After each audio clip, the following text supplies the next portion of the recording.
Good morning, ma'am. Pung 8 makhai amuk ta lerame tum hawalakpada.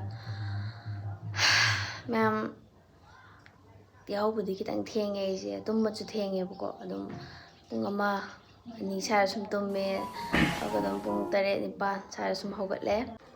Ma'am, mitche ai mitche dry oy bako adigi eye drop hapani. Oh. Chị hai tổ lo. Hai tổ lo. Còn hai tổ. Hai tổ. Hai. Em phải ông cái tông cái. Hai mẹ em hả? Hai mẹ em. Hai. Hai rồi. Brush tổ lắm tổ rồi. Brush your teeth cắt tổ. Every day com tổ. Drink your drink. Com tổ. Comb your hair. Wash đi. Comb your hair. Ya mày. Nusi tóc sao lên. Sao.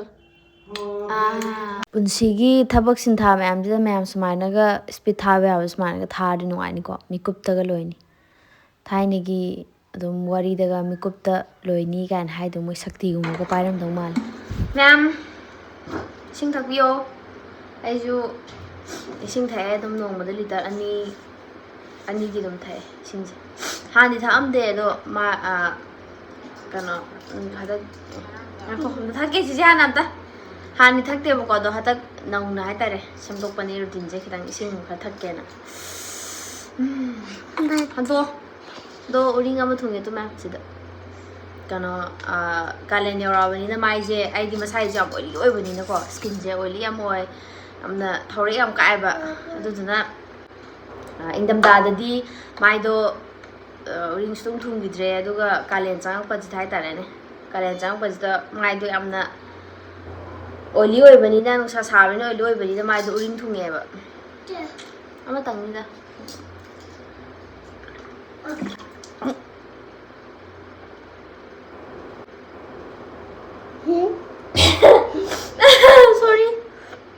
Sorry hai. Sorry.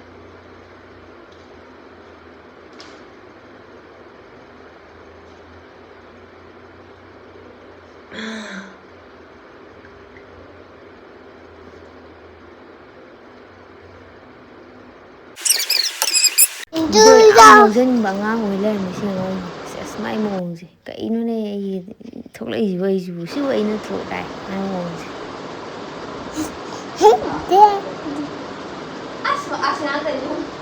Ma'am, hojikti akhoi summer chang pana maram oiraga akhoi gi skin je acne thorokpa sunburn gum lerakpa ma'am maru oina akhoi gi nupi singse aduna ma'am akhoi gi nusa sarabani na akhoi gi skin je yamna humang tholakpa humang thokpana maram oiraga akhoi skin je yamna oily oirabani na ma'am adu masana acne lakpa uring thongpa habisdi masana tabani ko ma'am aduna ma'am akhoi chinau sing ma'am lei aigi skin je chana riba product se karamano di khangdabi da haitare ne wrong product Seasonaba ma'am lay ko ma'am aduna wrong product seasonaba seasona khoi gi skin je phagalakpagi mahuta hena chok sokchilakpa ma'am yawi aduga khoi skin step che 10 step 5 step ma'am ma tawbuju ma'am yawi adu ma'am khoi maru oiradi khoi gi skin da aiga chanariba product hai tare rat product sina karamano aiga chana drisina karamano habaje amna phajana thidoga khoi gi skin product se seasona ba yamna darkar oi aduga ma'am khoi gi skin je yamna oily oiraga di kitang light oiba moisturizer sina gani aduga ai gi skin sina yam dry oiraga di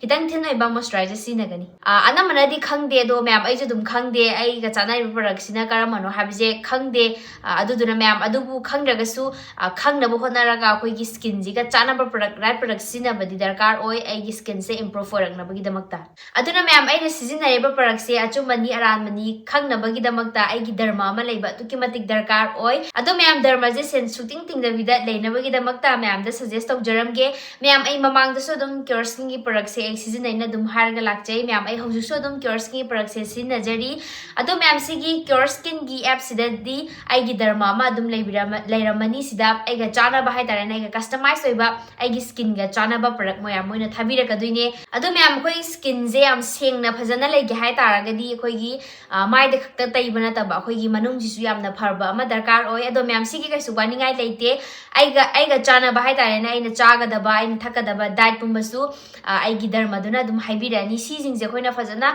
follow तौबिरबा मतुंगदा अखोइगी माइसे ना थोरपदो ओइरकदुनेबा ma'am अदुना ma'am CureSkin app से मतौ करमना चिंगने हाबदो अनौबा न्यू सब्सक्राइबर खलगा हाइजरमगे मैम CureSkin जे एप स्टोर नत्रगना प्ले स्टोर दगी चिंगदोइने सी चिंगबा लोरबा मतुंगदा मैम मोइगा मेसेज हानागनी आइगी स्किन गी मरमदा मैम ना अदोमदा लेरिबा स्किन गी प्रॉब्लम जिंगदो आइगी धर्मदुदा फजना हाइरबा मतुंगदा आइगी धर्मदुगा मेसेज हानादोइने मैम मोइना क्वेश्चन मैम हंगदोइने अदुगा मैम आइगी फोटो मखक थादोइने सिगी फोटो सिदा आइगी धर्मदुना फजना एनालाइज तौरबा मतुंगदा आइगी स्किन सिगा चानबा आइगा कस्टमाइज ओइबा प्रोडक्ट किट्स थेमगा थाबिरकदोइने को मैम अदुगा मैम अतोपा प्रोडक्ट मैम लाइको अदो प्रोडक्ट सिंगदो मैम लेरगजु आइगा चानजबा आइगी धर्म अमना कैसु सिगी प्रोडक्ट से सीनी नगी न सिगी स्किन जिना सीनी स्माइ तो खोलोदी मैम कैसु आइगा डायरेक्ट ओइना हाइबिबदि ओइदेदना अदो मैम सिगी CureSkin सिददी सिगी आइगी कस्टमाइज ओइबा किट से खतनतना आइगी धर्म अमा लेरगा आइगी skin जिगी मरमदा थातो खजिन तौबी खुदोंग चाबसु ma'am पीदोइनेबा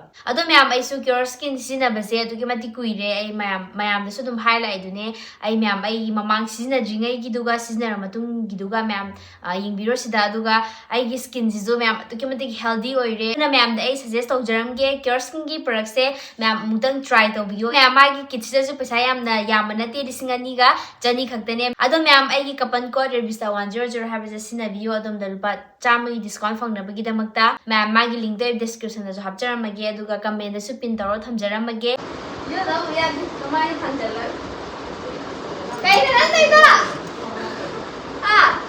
Hanto, udre.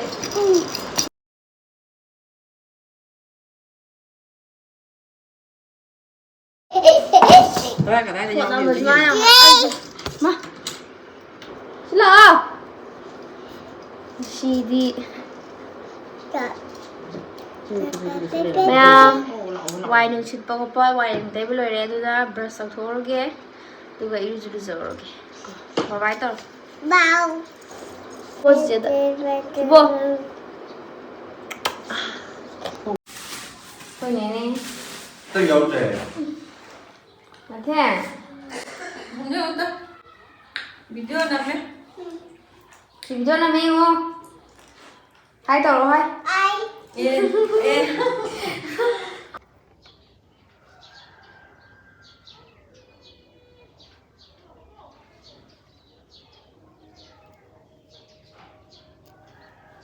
Mama macha tumingayda angang hatlambagi thawdokto mayam aduki matik nuaite isi sina tumjariba angang ani do sumaina thawai lawi baje haitare ko yamna pangdaba mina tumingayda sumaina hat pai baje yamna pangdaba amagi matawni haijage aduga yam nuaite hek pokjariba mama duna macha ni khak pokpada animak sumaina leitabaje aduki matik nuairamoy अखोई जो हम नुंगाइते मतुंग ताबददी सिगुम नुंगाइतबा थौदोकसे थोक्तबो ओइसनु अदुगा अंगांग अनिदुसु मपुगी लेकोंदा याम इंगना चिकना नुंगाइना लेबो ओइसनु ईश्वरगी थौजानदगी अमुक हन्ना ममागी मफमदा अमुक हन्ना लाकपसु ओइसनु अदुना ma'am अंगांग अनि लेतबगी खो साउनरबा प्रजा मैम दी हौरकपदा मु शार्पी अपना मु मिसम प्रजा अहुम मु हाले अदुसु थमोय सोकना नुंगाइजदे मखोय मखोयगी इमु मनुंगी अवाबदसु अखोयसु सरुक याजरी अदो मैम होजिकती यामना लुरे याम लुसले अदुना रूलिंग पार्टी ओरसु अपोजिशन पार्टी अमंग अमा हुनबगी मतम ओइद्रे नत्रे अदुना अखोय पुना अमतंग ओइना लेमिनारगा अमना अफबा थबा अमा तौरकपदा एप्रिशिएट तौमिनबा हाइतारे अखोय मैतै मचा ngakतनी इमा मतेगी मचानी अखोय मसेन हुनरगा कैम कानबा पुरो ओय हेन मीना खुदों चाब लौगिनबने अदुना होजिकती लुसलाबनिना अखोय ज्ञान तामिनरगा हाइतारेने अमतंग ओइना पुंजलगा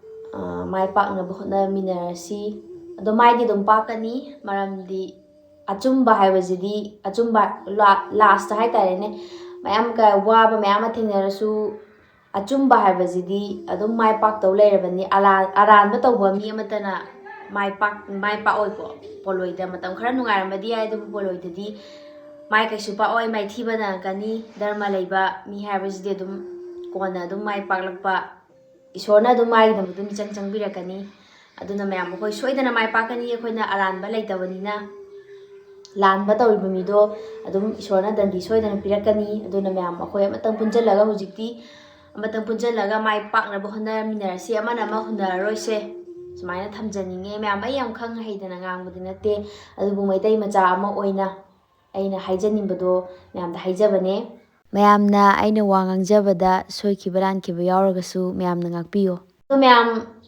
aije kano akhoi lekai gi ibok ama legidabagi swa chakadabane khichi nunghan ba chakadabane mayam adu mung loisalurage thokle ne dusidan nangne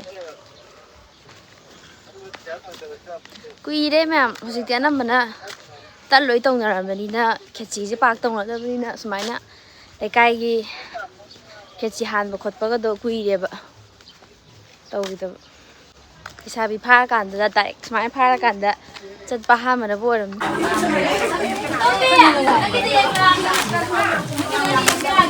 haudo male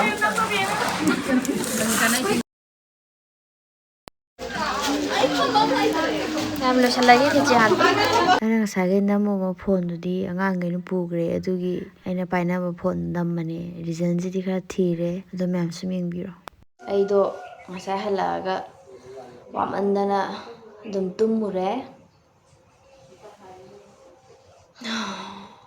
khara tumbaje yam tumgalle mayam ise nangan da samru tumbo mi jam tumme haibako ado ai nangan da samru mapak thongeba aduna aduira khangde mayam yam tumgalle ise tumba jam pamjaba haitarene ado mayam ngasai khoina hanba khirsi do ado hapebuko hapire ado adum yum halaga adum wamandana tumgre aduna charaktreba khirchi do aduna hoji taste tawrage koma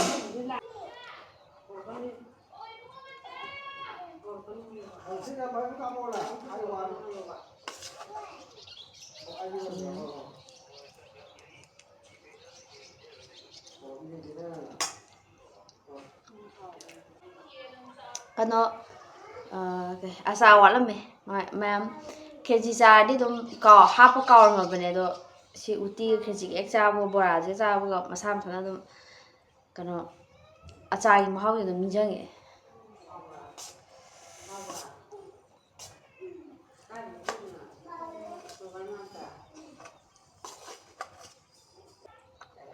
mahau ma'am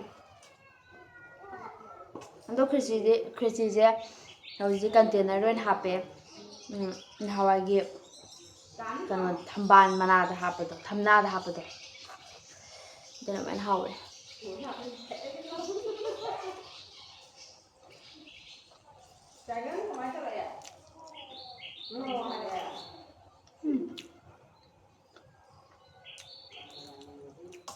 Hả?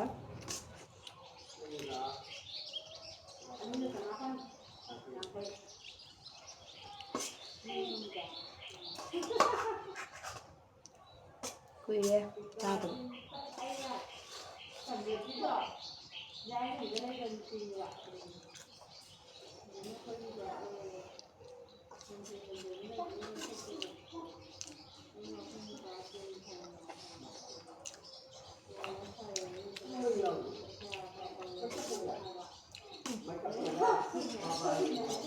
một tháng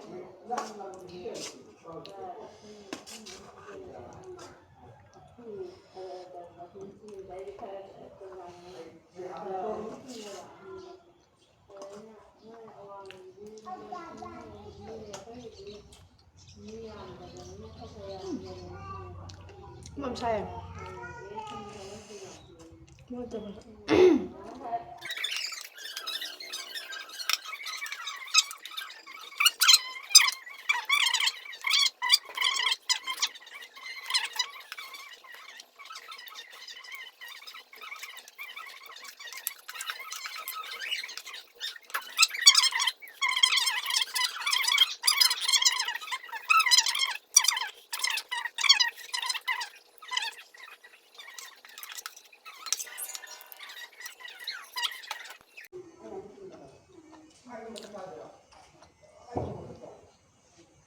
ꯌꯥꯝ ꯍꯥꯎꯋꯦ ꯑꯗꯨꯅ ꯃꯌꯥꯝ ꯚꯤꯗꯤꯑꯣꯁꯦ ꯂꯣꯏꯁꯜꯂꯒꯦ ꯚꯤꯗꯤꯑꯣꯁꯦ ꯅꯨꯡꯉꯥꯏꯔꯝꯗꯧꯗꯤ ꯁꯨꯡꯃꯥꯟ ꯃꯥꯟꯗ꯭ꯔꯦ ꯍꯥꯏꯗꯤ ꯕ꯭ꯂꯣꯒꯔꯁꯨ ꯈꯤꯇꯪ interesting ꯑꯣꯏꯕ ꯄꯣꯠ ꯌꯥꯎꯗ꯭ꯔꯕꯅꯤꯅ ꯅꯨꯡꯗꯤ ꯅꯨꯡꯉꯥꯏꯔꯝꯃꯔꯣꯏ ꯑꯗꯨ ꯑꯣꯏꯇꯥꯔꯒꯁꯨ ꯃꯌꯥꯝ ꯁꯞꯄꯣꯔꯠ ꯇꯧꯕꯤꯕ ꯑꯣꯏꯅ ꯃꯌꯥꯝ ꯑꯗꯨꯝ ꯌꯦꯡꯕꯤꯔꯣ ꯑꯗꯩ ꯍꯧꯖꯤꯛꯁꯤꯅ ꯑꯩꯈꯣꯏꯗꯤ ꯈꯤꯇꯪ ꯈꯤꯇꯪ ꯇꯧꯕ ꯌꯥꯗꯦ ꯅꯦꯠ ꯊꯤꯡꯕ ꯀꯥꯔꯐ꯭ꯌꯨ ꯇꯧꯁꯟꯕ ꯃꯌꯥꯝꯁꯤꯅ ꯑꯩꯈꯣꯏꯒꯤ ꯀꯥꯔꯐ꯭ꯌꯨ ꯊꯝꯕꯁꯤꯅꯁꯨ ꯅꯣꯡꯃꯒꯤ ꯆꯥꯖꯔꯤꯕꯗꯗꯤ ꯌꯥꯝꯅ ꯑꯋꯥꯕ ꯄꯤ ꯑꯗꯨꯒ ꯑꯩꯈꯣꯏ ꯅꯦꯠ ꯊꯤꯡꯕꯁꯤꯁꯨ ꯑꯩꯈꯣꯏ ꯌꯨꯇꯨꯕ ꯇꯧꯖꯔꯤꯕ ꯑꯩꯈꯣꯏꯗꯗꯤ ꯌꯥꯝꯅ ꯋꯥꯏ ꯑꯗꯣ ꯃꯌꯥꯝ ꯁꯨꯝ ꯚꯤꯗꯤꯑꯣ ꯊꯥꯒꯠꯂꯛꯄꯗ ꯃꯌꯥꯝꯅ ꯀꯩ ꯍꯥꯏꯇꯥꯔꯦ ꯅꯣꯏꯅ ꯚꯤꯗꯤꯑꯣ ꯊꯥꯒꯠꯂ ꯂꯩ ꯑꯗꯨ ꯇꯧꯔ ꯂꯩꯅ ꯃꯌꯥꯝꯅ ꯍꯥꯏꯕꯤꯔꯛꯀꯅꯣ ꯃꯌꯥꯝ ꯑꯩꯈꯣꯏꯁꯨ ꯂꯣꯏꯅ ꯌꯥꯎꯖꯩ ꯑꯗꯨꯝ ꯂꯩꯀꯥꯏꯒꯤ ꯊꯣꯛꯂꯛꯄ ꯈꯣꯠꯂꯛꯄꯗ ꯑꯗꯣ ꯚꯤꯗꯤꯑꯣꯁꯤꯁꯨ ꯑꯩꯈꯣꯏꯒꯤ ꯁꯤꯟꯐꯝ ꯑꯣꯏꯖꯔꯨꯕꯒꯤ ꯍꯥꯏꯇꯥꯔꯦ ꯑꯩꯈꯣꯏꯒꯤ ꯁꯤꯟꯐꯝ ꯑꯣꯏꯖꯔꯨꯕꯅꯤನ ꯁꯤꯗ ꯁꯤꯟꯐꯝ ꯑꯣꯏꯖꯕꯅꯤꯅ ꯁꯤ ꯂꯦꯞꯄꯗꯤ ꯑꯩꯈꯣꯏꯒꯤ ꯑꯩꯒꯤ ꯁꯤꯟꯐꯝ ꯂꯦꯞꯄꯒꯗꯤ ꯂꯣꯏꯅ ꯑꯀꯥꯏꯕ ꯃꯌꯥꯝ ꯂꯥꯛꯑꯦ ꯑꯗꯨꯗꯨꯒꯤ ꯏꯁꯥꯒꯤ ꯁꯤꯟꯐꯝ ꯑꯣꯏꯕꯒꯤ ꯍꯥꯏꯗꯤ ꯂꯥꯟ ꯇꯧꯔꯁꯨ ꯆꯥꯗꯕꯗꯤ ꯌꯥꯗꯦ ꯊꯕꯛ ꯁꯨꯗꯕꯗꯤ ꯌꯥꯗꯦ ꯑꯗꯨ ꯁꯨꯗ꯭ꯔꯗꯤ ꯀꯥꯏꯗꯒꯤ ꯏꯁꯥ ꯀꯜꯂꯛꯀꯅꯤ ꯄꯥꯡꯒꯜ ꯀꯃꯥꯏꯅ ꯐ ꯂꯩꯅꯤ ꯑꯗꯨ ꯆꯞ ꯃꯥꯟꯅꯩꯕ ꯑꯩꯈꯣꯏꯁꯨ ꯑꯗꯨꯅ ꯃꯌꯥꯝ ꯚꯤꯗꯤꯑꯣ ꯊꯥꯒꯠꯂꯛꯄꯗꯁꯨ ꯃꯌꯥꯝ ꯚꯤꯗꯤꯑꯣ ꯊꯥꯒꯠꯂꯦ ꯈꯣꯠꯂꯦ ꯅꯣꯏꯅ ꯑꯗꯨꯗꯨꯅ ꯍꯥꯏꯕꯤꯔꯛꯀꯅꯣ ꯁꯤꯅꯤ ꯃꯌꯥꯝꯗꯩꯅ ꯍꯥꯏꯖꯗꯣꯏꯁꯦ ꯑꯗꯨꯗꯤ ꯃꯌꯥꯝ ꯚꯤꯗꯤꯑꯣꯁꯦ ꯂꯣꯏꯁꯜꯂꯒꯦ ꯃꯊꯪꯒꯤ ꯚꯤꯗꯤꯑꯣꯗ ꯑꯃꯨꯛ ꯊꯦꯡꯅꯔꯁꯦ ꯕꯥꯏ ꯒꯥꯏꯁ